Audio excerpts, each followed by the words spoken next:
வணக்கம் ஃப்ரெண்ட்ஸ், நம்ம சேனலில் தினம் 5 கணக்குகள் அப்படின்னு ஒரு சீரியஸ் ஸ்டார்ட் பண்ணி மேக்ஸில் டெய்லி 5 மேக்ஸ் அம்சம் போட்டு வரும். டிஎன்பிசியில் ப்ரீவியஸாக கேட்கப்பட்ட கேள்விகள்.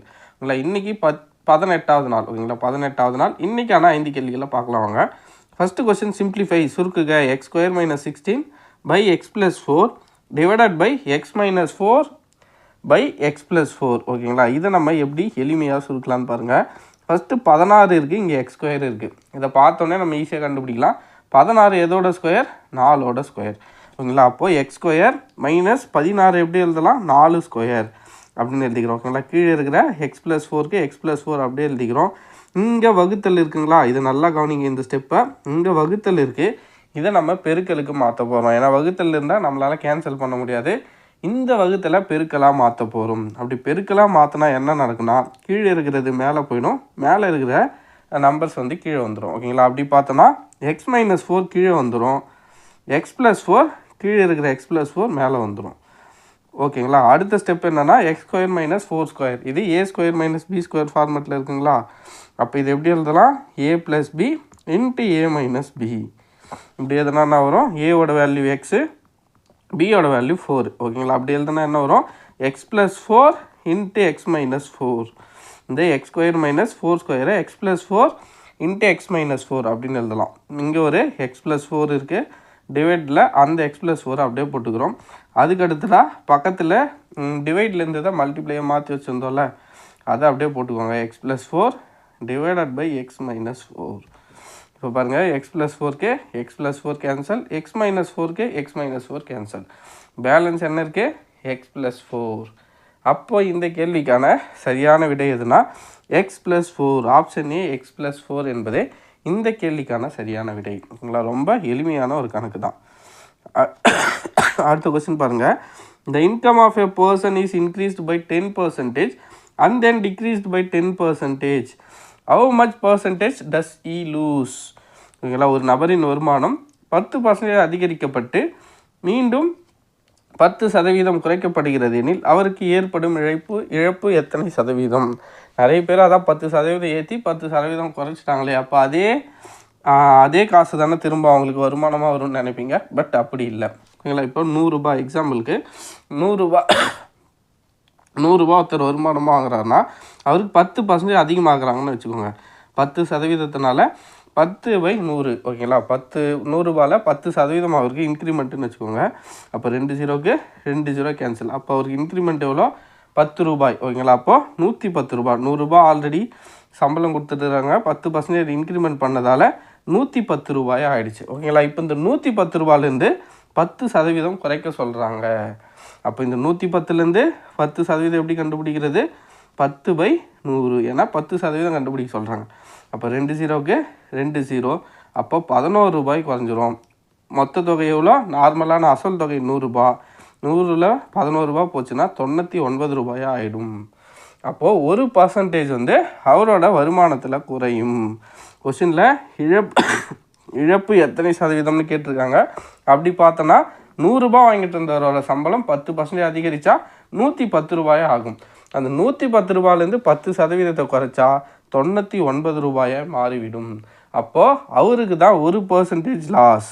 அப்போ இழப்பு எத்தனை சதவீதம்? 1%. 100 ரூபாய் சம்பளம் வாங்கினவர் 99 ரூபாய் சம்பளம் வாங்கினவராக மாறிடுவார். ஓகேங்களா? அப்போ ஆன்சர் 1%. அடுத்த கேள்வி பாருங்கள். டிவைட் 180 இந்த ரேஷியோ 10:8. 180 10:8 என்ற விகிதம். ரொம்ப எளிமையான கேள்வி. பட் ரொம்ப ஸ்டெப் பையாக போட்டு ஸ்டெப்பில் போட்டுலாம் கன்ஃபியூஸ் பண்ணிக்க வேணாம். சிம்பிளாக பாருங்கள். 180 எந்த விகிதத்தில் கேட்டுருக்காங்கன்னா 10:8. மொத்தமாக எவ்வளோ விகிதம் வருது பாருங்கள்? 10 8. மொத்த விகிதம் எவ்வளோ? 18 விகிதம். இதில் ரெண்டுத்தையும் கூட்டினா எவ்வளோ வரும்? விகிதத்தோட கவுண்ட்டு மட்டும் நம்ம கூட்டினா 18 வரும்.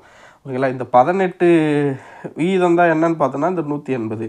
அப்போ இந்த 180 18 நம்ம பிரிச்சோன்னா ஒரு விகிதத்தோட வேல்யூ நமக்கு கிடைக்கும். ஓகேங்களா? மொத்தமாக 18 விகிதம். ரெண்டுத்தையும் கூட்டினீங்கன்னா 10 + 8 18 விகிதம் வருதுங்களா? மொத்த தொகை மொத்தமாக எவ்வளோ இருக்குது? 180.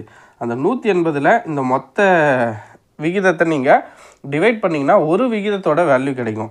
அதை வச்சு நம்ம என்ன பண்ணிக்கலாம்? இந்த 10யும் 8ஆலையும் பெருக்கினா ஆன்சர் வந்துடும். ஓகேங்களா? 180/18 இதை அடிச்சனா எவ்வளோ வரும் 10 ஓகேங்களா. அப்போது ஒரு விகிதம் எவ்வளோ 10. கொஸ்டினில் 10:8க்கு கேட்டிருக்காங்க. அப்போ ஒரு விகிதம் 10னா 10:8. அப்போ 10 விகிதம் எவ்வளோ 10 இன்ட்டு 10 எவ்வளோ 10 10 × 10 ஈஸ்ட்டு 8 இன்ட்டு ஒரு விகிதத்தோட வேல்யூ எவ்வளோ 10. அப்போது 10 × 10 100 ஈஸ்ட்டு 8 10 80. அப்போ ஆன்சர் என்ன 100 100:80. ஆப்ஷன் ஏ 100:80 80 என்பதே இந்த கேள்விக்கான சரியான விடை. புரியுதுங்களா. ஒன்றும் இல்லை, மொத்தமாக ஒரு தொகை இருக்குதுன்னு வச்சுக்கோங்க, அதை 18 விகிதமாக பிரிக்க சொல்கிறாங்க. இந்த மாதிரி கேள்வியை நீங்கள் இப்படியும் அணுகலாம். 18ஆக பிரிச்சிருக்காங்க. அந்த 18ல் நீங்கள் ஒரு ஷேரோட வேல்யூ கண்டுபிடிச்சிட்டிங்கன்னா அதை 10 ஷேராகவும் 8 ஷேராகவும் நீங்கள் ஈஸ்ட்டில் ஈஸியாக எழுதிக்கலாம். ஓகேங்களா. இதுக்கு நம்ம ப்ரொசீஜர் படி போகணுன்னு அவசியமே இல்லை. ஓகேங்களா. அப்போ ஆன்சர் 100:80. அடுத்த கொஸ்டின் பாருங்கள், ரொம்ப ரொம்ப ரொம்ப எளிமையான கேள்வி. 2000 ரூபாய் ஓகேங்களா, ஆண்டுக்கு 2000 ரூபாய்க்கு 5% வட்டி வீதத்தில் 2 ஆண்டுகளுக்கு தனி வட்டி. 2000 PNR ஃபார்முலா PNR/100 ஓகேங்களா. 2000 × 5% வட்டி 2 ஆண்டுகள் போட்டோன்னா ஆன்சர் ஈஸியாக வரும். 25 100 100 × 2 200. அப்போ ஆன்சர் 200 ரூபாய். ரொம்ப ரொம்ப ரொம்ப எளிமையான ஒரு கேள்வி. ஓகேங்களா. அடுத்த கேள்வி பாருங்கள். A book has 70 pages with 30 lines of printed matter on each page. If each page is to have only 20 lines of printed matter, then the number of pages that the book have is. ஒன்றும் இல்லை, சிம்பிளாக ஒரு புத்தகத்தில் 70 பக்கம் இருக்குது. ஓகேங்களா. ஒரு புத்தகத்தில் 70 பேஜஸ் இருக்குது. ஒரு பக்கத்தில் 30 வரி இருக்குது. மொத்தமாக ஒரு நோட்டுன்னு கூட நீங்கள் அசியூம் பண்ணிக்கோங்க. அதில் 70 பேஜ் இருக்குது. ஒரு பேஜ்லேயும் 30 லைன் இருக்குது. ஓகேங்களா. ஆனால் அதே செய்தி அச்சிடப்படுகின்றது. ஓகேங்களா. பிரிண்ட் பண்ணுறாங்க. ஆனால் அதே செய்தியை ஒரு பக்கத்தில் 20 வரிகள் என்று அச்சிடப்பட்டால் அந்த புத்தகத்தில் உள்ள பக்கங்களின் எண்ணிக்கை எவ்வளவு? ஓகேங்களா. ஒன்றும் இல்லை, ஒரு புக்கில் 70 பேஜ் இருக்குது. அதில் ஒரு பேஜுக்கு 30 லைனாக பிரிண்ட் பண்ணுறாங்க. ஓகேங்களா. அப்படி 30 லைனாக பிரிண்ட் பண்ணுறதுக்கு பதிலாக 20 லைனாக பிரிண்ட் பண்ணா ஓகேங்களா. 20 லைனாக பிரிண்ட் பண்ணால் எத்தனை பேஜஸ் வரும்? ஃபஸ்ட்டு இந்த 70 பேஜை 30 லைன்ஸாக பிரிண்ட் பண்ணால் மொத்தம் எத்தனை லைன்ஸ் வரும்னு பார்க்கலாம். ஓகேங்களா. ஒரு பேஜுக்கு 30 லைன்னா 70 பேஜுக்கு எவ்வளோ வரும் பாருங்கள். 0 0 0 7 3 21. மொத்தமாக 2100 வரிகள் இருக்குது. எவ்வளோ? 2100 வரிகள் இருக்குது. இந்த 2100 வரிகளை நம்ம 20 பேஜில் ஒரு பேஜில் 20 லைனாக ஆக்கணும். ஓகேங்களா. 2100 எத்தனை ஒரு பேஜுக்கு 20 லைனாக பிரிண்ட் பண்ணால் எத்தனை பேஜ் ஆகும்? அதுதான் கேள்வி. ஒரு 0க்கு ஒரு 0 இந்த அடிக்கலான்னா 10 2 20, பேலன்ஸ் 1 5 2 10. அப்போது 70 பேஜ் 30 லைன் பிரிண்ட் பண்ணால் 70 பேஜ் ஆகுது.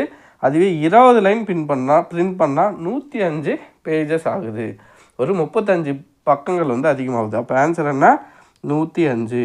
புத்தகத்தில் உள்ள புத்தகங்களின் உள்ள பக்கங்களின் எண்ணிக்கை கேட்டிருக்காங்க. ஓகேங்களா. எவ்வளவு பக்கங்கள் அதிகமாகும்னு கேட்டிருந்தா 35 பக்கங்கள். ஓகேங்களா. அவங்க புத்தகத்தில் உள்ள மொத்த பக்கங்களோட எண்ணிக்கை கேட்டிருக்காங்க.